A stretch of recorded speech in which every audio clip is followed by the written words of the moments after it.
When I was playing, when I first started playing, I wasn't a point guard, or so I thought. My first year in high school, I played shooting guard. Yeah, that's the same thing happened to me when I was in college. I was playing shooting guard.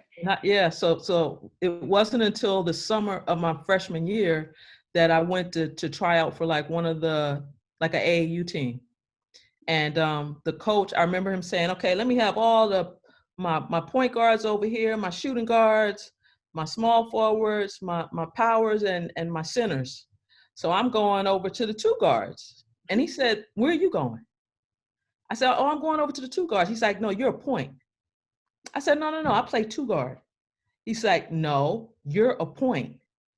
And so I said, well, I don't know how to play point guard. So he took the ball and just like hit it in my stomach. And it was like, get over there, you're a point.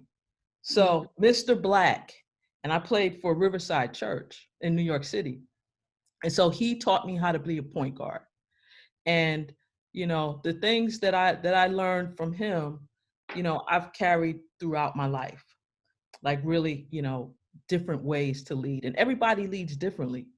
Some people are vocal leaders, some people are demonstrative leaders, and some people just, they want you to follow, what they do without really saying it. They show you.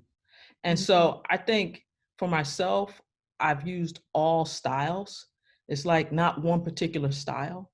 It's a mesh of styles, but my bottom line is always make it happen. No matter what, I have to figure out how to make it happen. So, if that's coming to winning, how are we going to win? Not just win on the court, but win every day. And so with winning and with leadership comes preparation. So if you're prepared, you're going to give yourself a chance to win, no matter what it is. So I think that's what that's what I really try and do. I really try and prepare so that I'm not making emotional decisions. I'm making strategic decisions. And that's kind of how I lead every day. How do you lead? How do you think you lead? Good question. Well, I'm not a verbal leader, but I think that I like to have individual relationships with like my teammates, and as far as like outside of basketball, I just make sure I do the right things at all times, and I try to tell people to make sure they're doing the right things. But I lead by my actions, like I could say. I'm not a very verbal leader, but yeah. How do you feel about the women's fight for racial injustices or social injustice? The whole social justice movement. I mean, I think the players in the WNBA have been leaders with social justice for a long time, not just this past year. They've been able to coordinate with one another, and they really feel like they had a voice. And I think when you have a strong players association, when you have support from the league office to be not only individuals, but to champion causes that are important for girls and women, I think that really encouraged them to advocate for these issues. And so I think it's fantastic that they're being recognized for their efforts, because a lot of times you can do things and no one acknowledges it. But in this time of social media, they've garnered a lot of interest, a lot of support for the causes that they've been championing. So they're definitely leading the way. Have you ever encountered racism yourself? Sure. Sure. Every day. Well, not every day, but when you're out in and interacting in the community, interacting with other people. You know, you're aware.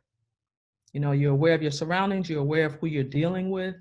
I can't say that I've been, you know, discriminated against where I didn't get a job because I don't feel that I didn't get a job because I was Black or anything like that. But, you know, people have said, you know, different things that weren't positive. Mm-hmm. I've experienced that. What about you? Yeah.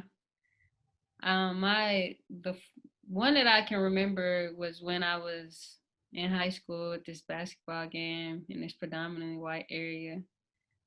And I mean, the refs were terrible, first of all. They didn't call anything for us, they called everything for the other team. And then they were just doing like dirty stuff to me, pushing, grabbing, whatever. And at one point, I just got frustrated and I just like turned around and pushed somebody or something. And like the whole game, like this old man, just their whole little fan base was taunting me and saying all this stuff to me, sitting front row. I think somebody might have gave me the middle finger. It was yeah, it was a bad yeah. You guys, did y'all have to wear y'all's hair a certain way when y'all played? We didn't have to, but like me having all this hair out, that would not be happening. It's no way I could play with all this hair out. Yeah, because I heard that like people like Gino tell them you have to have your hair in a ponytail. Oh, And really? I you get, you can't know, like every school is different, yeah. you know, and our coach at the time, she really encouraged us to be individuals. So there wasn't any type of restrictions like that. But All right, now yeah, superstar. thank you.